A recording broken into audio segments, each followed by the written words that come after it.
தமிழகத்திலிருந்து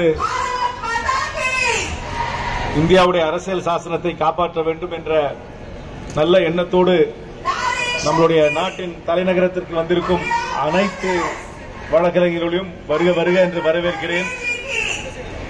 இந்த மத்தியில் இருக்கும் அரசாங்கம் யாரையும் கலந்து ஆலோசிக்காமல் சட்ட திருத்தங்களை கொண்டு வந்து பிஎன்எஸ் என்ற ஒரு புது சட்டத்தை நிறைவேற்றியிருக்கிறார்கள். அந்த பிஎன்எஸ் முழு ஃபார்ம் கூட என் வாயில நுழையிறது கிடையாது.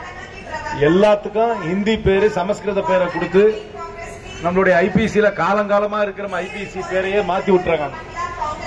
அவங்க யாரையும் கலந்து ஆலோசிக்காமல் கொடூரமான திருத்தங்களை கொண்டு வந்து ஒரு புது சட்டத்தை நிறைவேற்றியிருக்கிறார்கள். இந்த சட்டத்தின் மூலமாக இந்தியாவை ஒரு போலீஸ் ஸ்டேட்டாக, எப்படி சர்வாதிகார நாட்டிலே காவல்துறை ரகசிய போலீஸ் மூலமாக உளவுத்துறை மூலமாக சமுதாயத்தை அடக்க வேண்டும் ஒடுக்க வேண்டுமோ அதை போல அடக்கி ஒடுக்கி ஆள வேண்டும் என்பதுதான் என்னுடைய எண்ணம். இதை எதிர்த்து போராட வேண்டியது அரசியல் கட்சிகளுக்கு மட்டும் பொறுப்பல்ல.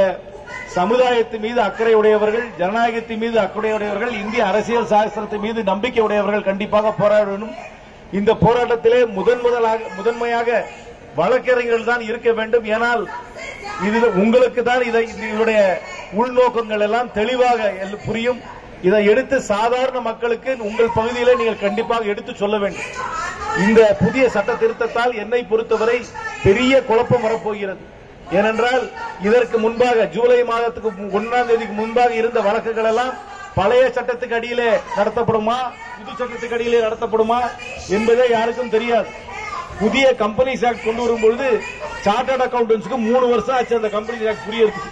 ஆனா இந்த புதிய சட்டத்தை புரிந்து கொள்ள வேண்டும் என்றால் லட்சக்கணக்கான காவல்துறை அதிகாரிகள், லட்சக்கணக்கான வழக்கறிஞர்கள், அதற்கு மேல நீதிபதிகள் எல்லோருக்கும் புரிந்தால்தான் இதை அமல்படுத்தவே முடியும். அதெல்லாம் அவசரமாக யாரையும் கலந்தாலோசிக்காமல் இந்த கொண்டு வந்த சட்டங்களை வாபஸ் பெற வேண்டும். அதை வாபஸ் பெறுவதற்கு நம்முடைய போராட்டம் இந்த தளத்தில் மட்டும் ஜந்தர் மந்தர்ல மட்டும் போராட்டம் நடந்தா பத்தாது. உங்களுக்கே தெரியும், ஜந்தர் மந்தர்ல 100 போராட்டம் நடக்குது. நம்ம எதை பத்தி பேசுறோம் கூட யாருக்கும் கேட்காது.